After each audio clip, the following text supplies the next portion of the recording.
Banzer estaba siempre no diré contra o a favor, pero estaba consciente de la importancia del mercado brasileño. Pero cuando vio la codicia argentina, yo creo que se generó más, ¿no? Entonces, las negociaciones que andaban así empezaron a tomar un ritmo más acelerado en el país. La cronología, las fechas se me fallan, pero estando así bien acelerados ya, se llega a conformar, no, antes de eso, todo estaba marchando en orden, porque era un proyecto muy, muy ambicioso, ¿no? No era gas nomás. El gas era un gran componente, pero era un proyecto de una gran apertura de Brasil hacia Bolivia, y que Bolivia pueda abastecerse y abastecer de muchas cosas, entre ellas gas, hierro, cemento, productos petroquímicos. El Brasil se abría totalmente para poder hacer eso. Obviamente, eso generó una creciente, ¿cómo podría llamar? Sí, una creciente resistencia a la geopolítica argentina. Y la Argentina, igual que el Brasil, son países que ejercen mucha influencia en nuestro país, ¿no? Entonces, lo que quedó sin conformarse en la cita, pero con Perón, era pues sumamente atractivo, era hacer explotar el Mutum y mandarlo en pellets a San Nicolás, y en San Nicolás, en Argentina, hacer fierro y acero. Ese era el proyecto más importante. Después estaba programado el que nos completen el ferrocarril Yacuiba-Sucre, ¿no? Está ahí, ¿no? Y un montón de otras cosas más, pero la gran atracción era que era la salida a explotar e industrializar el hierro del Mutum. Bien, frente a eso estaba Brasil, ¿no? Con todos los otros componentes, y además asegurándonos que nos iba a comprar no sé cuántos miles de toneladas de hierro plano, ¿no? Del Mutum. Internamente la presión argentina se hizo cada vez más fuerte, tal es así que Banzer tuvo que sortear lo que se llamó el golpe de los coroneles, porque coroneles muy importantes e influyentes dentro del régimen de Banzer estaban muy alineados con la Argentina, ¿no? Entonces intentaron golpearlo para cambiar el ritmo de las cosas, y obviamente no pudieron, ¿no? Banzer tenía un control muy fuerte de las cosas y dominó a los coroneles, pero se hizo muy paciente que habían tratado de golpearlo, ¿no? Eso fortificó más aún la posición de Banzer y se fue avanzando más hasta que llegamos a la firma del gran convenio de cooperación económica con Brasil, ¿no? Que el documento hay que tenerlo, te lo voy a conseguir si quieres, lo tengo a tener en mis archivos, porque es el documento madre, ¿no? Ahí está toda la intención brasileña y toda la intención boliviana en términos políticos, resumiendo el interés sobre el gas, cemento, petroquímica, todo eso. No es un documento técnico, es un documento político, pero es la base de todo, ¿no? Hasta ahí se avanza. En eso yo tuve que dejar el país.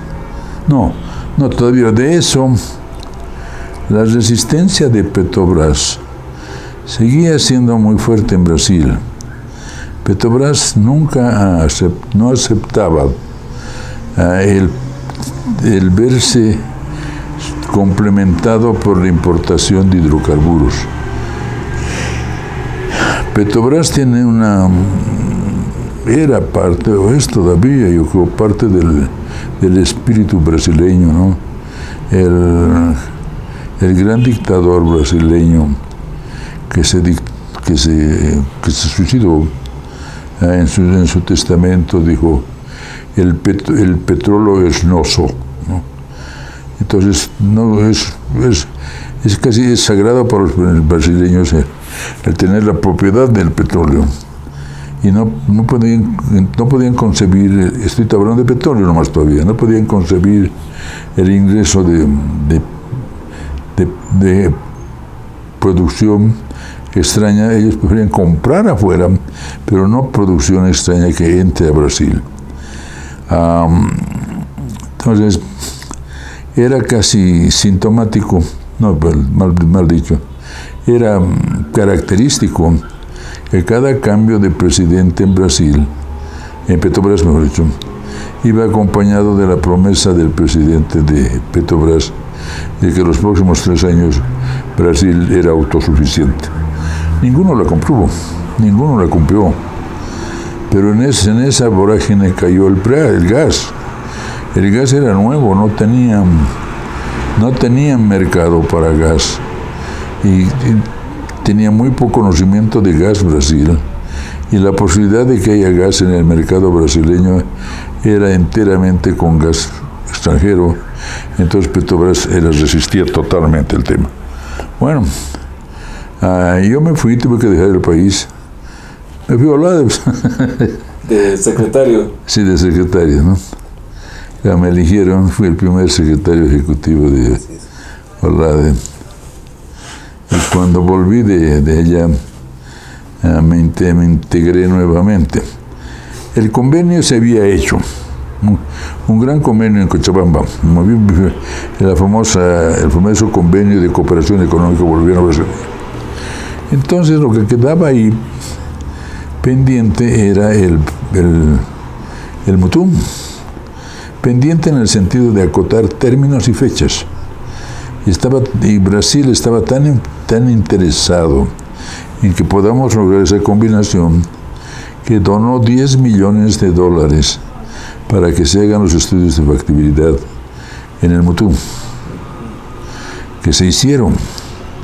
Lamentablemente no sé cómo se han manejado, ¿no? Porque se hicieron cuando yo no estaba acá, pero creo que se han manejado muy mal en el sentido de no darles la importancia que tenía, o no, dejarlo así que pase, ¿no?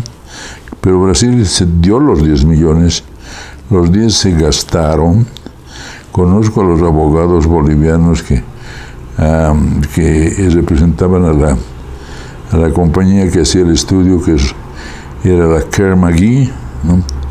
Ahora, el estudio mismo, nunca he podido poner los dedos sobre él. Bueno, tampoco puse gran interés, pero nunca pude poner los dedos.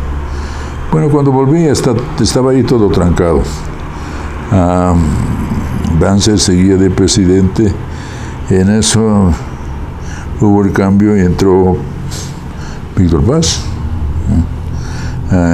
Y ahí se liga otra vez por eso. ¿No era Hernán Siles?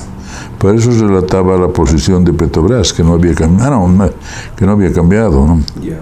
Entonces Petrobras y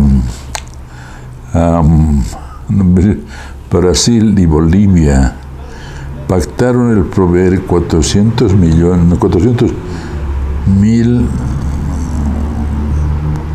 metros cúbicos de gas en la frontera para que se instale una termoeléctrica grande en la frontera que sirva para el mutum y para cualquier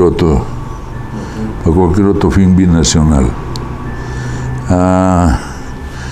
Ni Petrobras ni Electrobras estaban a favor del tema. Estaba manejado directamente por el Ejecutivo brasileño, así que el proyecto no anduvo. Entonces vino ya la presidencia de Hernán Siles. Ahí viene una cosa importante. El presidente de Brasil estaba acompañado. ¿Recordarás cuando mencioné la primera reunión en Río del general Geisel con un japonés que le acompaña, un Nisei, en realidad no un japonés, sino un japonés brasileño, ¿no?, que le aconsejaba todo? Cuando subió Siles, nos encontramos con que estaba Geisel y estaba Shigeaki Ueki, que era ese Nisei, como presidente de Petrobras. Dijimos, ahora es. Claro. Ahora es, ¿no?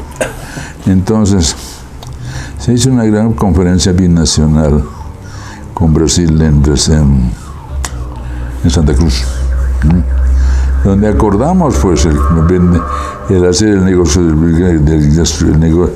el gran negocio del gasoducto, no con términos, no con cifras, pero como concepto, ¿no? Yeah. Pero lamentablemente el gobierno de Siles era un gobierno muy débil.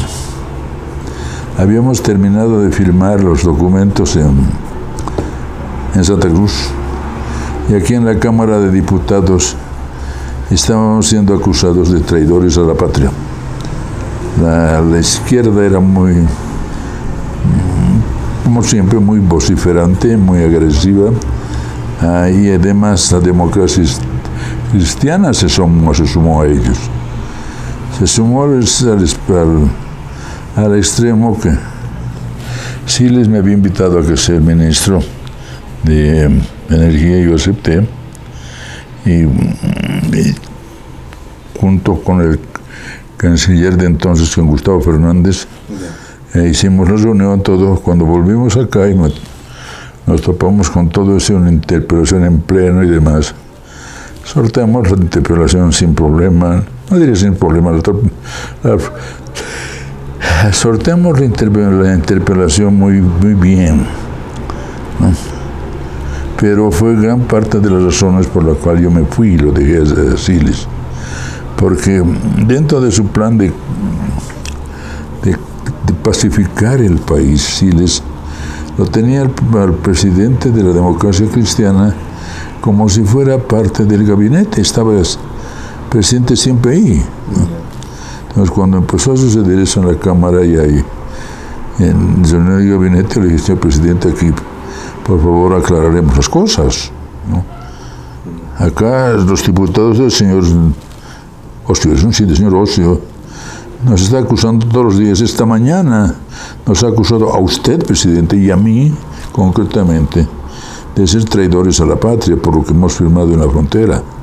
Así no podemos continuar. Y claro, Siles no le gustaban tener esos enfrentamientos. Trataba de que no hubiera esos enfrentamientos, ¿no?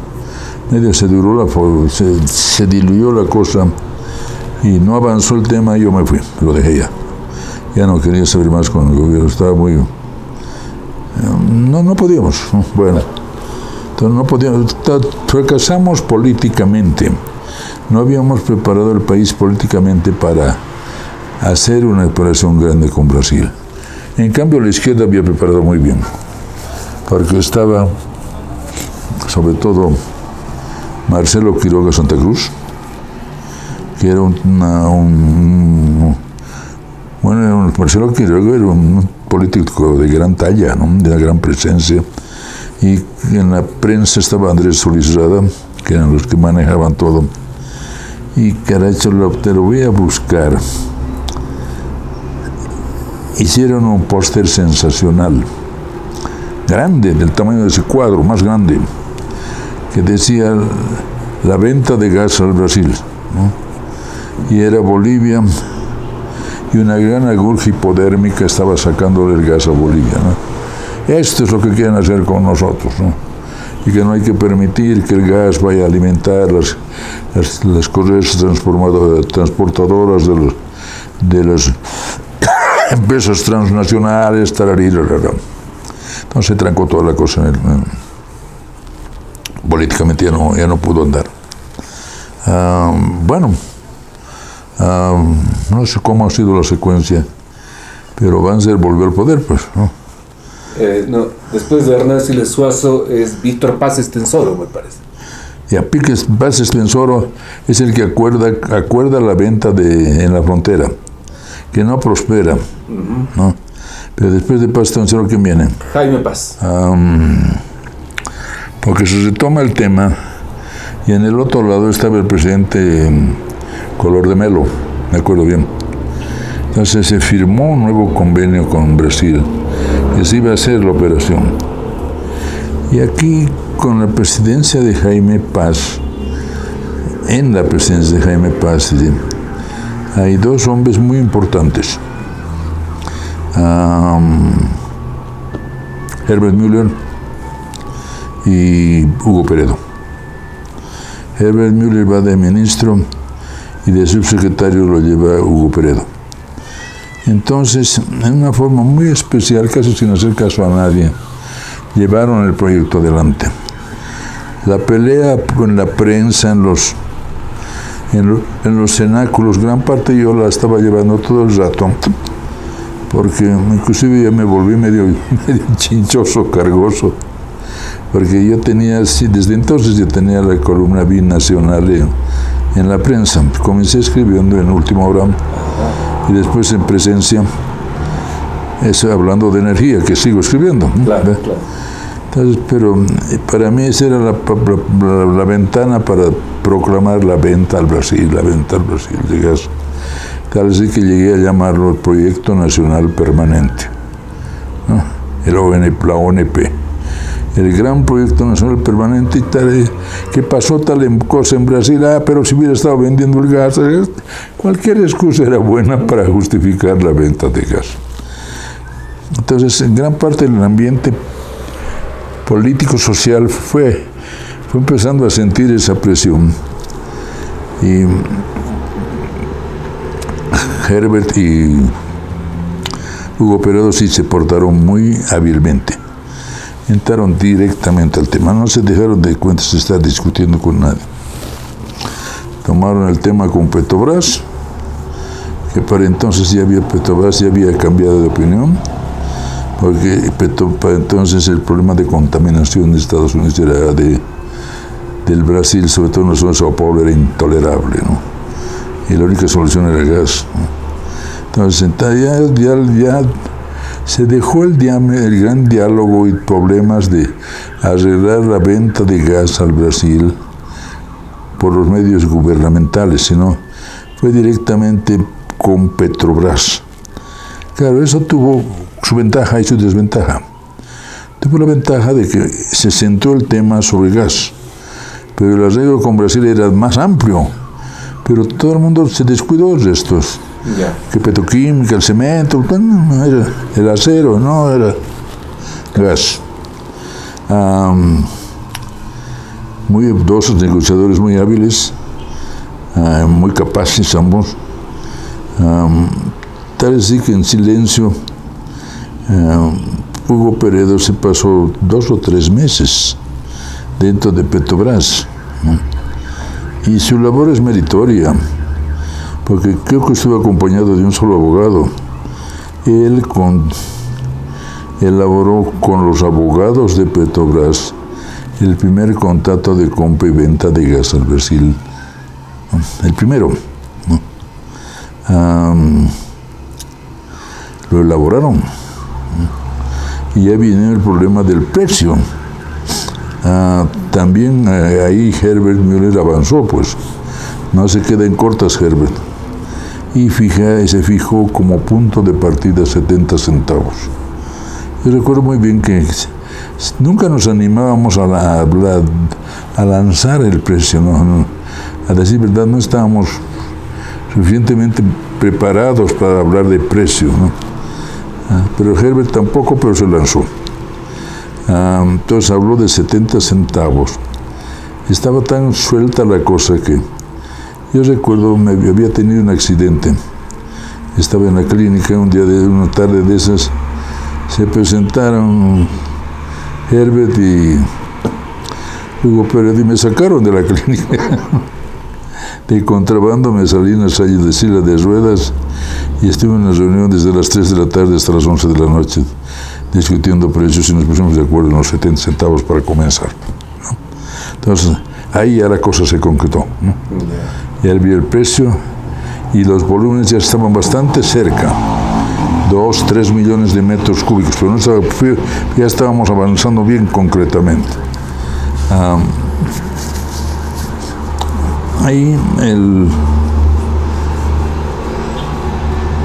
no sé de cómo tomó o qué forma de otro paso grande el proyecto. No, es que hay una cosa importante, sí. La fecha de que acordamos con Banzer el acuerdo de cooperación económica con el Brasil, a la fecha que con Jaime Paz y el Herbert se llegaba a lo concreto, habían pasado creo que unos 10 años por ahí, ¿no? Tendríamos que chequear.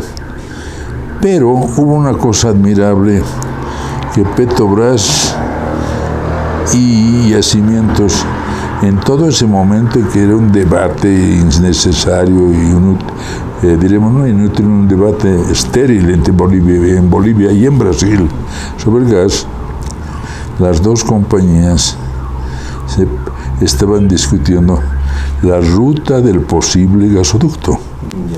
Eso es muy, muy importante porque se hizo un trabajo muy profesional. Ni Petrobras ni PFB se animaban, no tenían la capacidad para hacerlo, ¿no? Entonces lo hizo en Italia, con la ayuda de Eni, pero en gran reserva. Y el trazo que se tiene básicamente es el mismo, ¿no?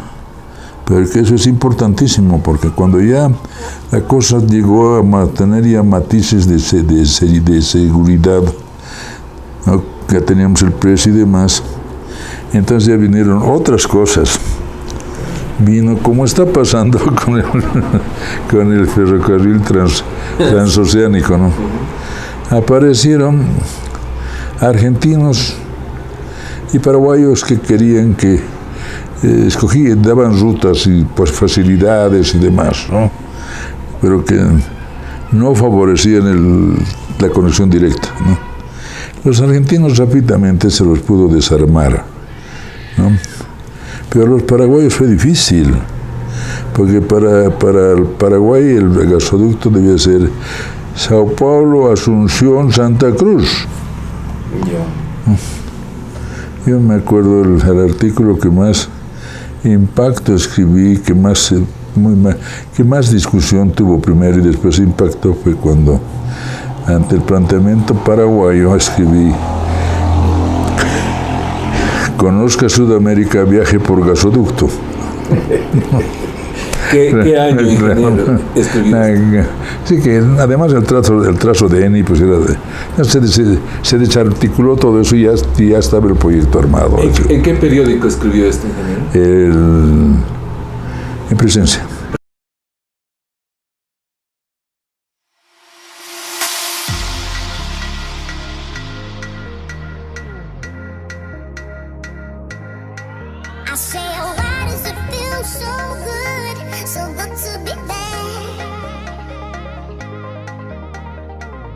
What I want, boy, what does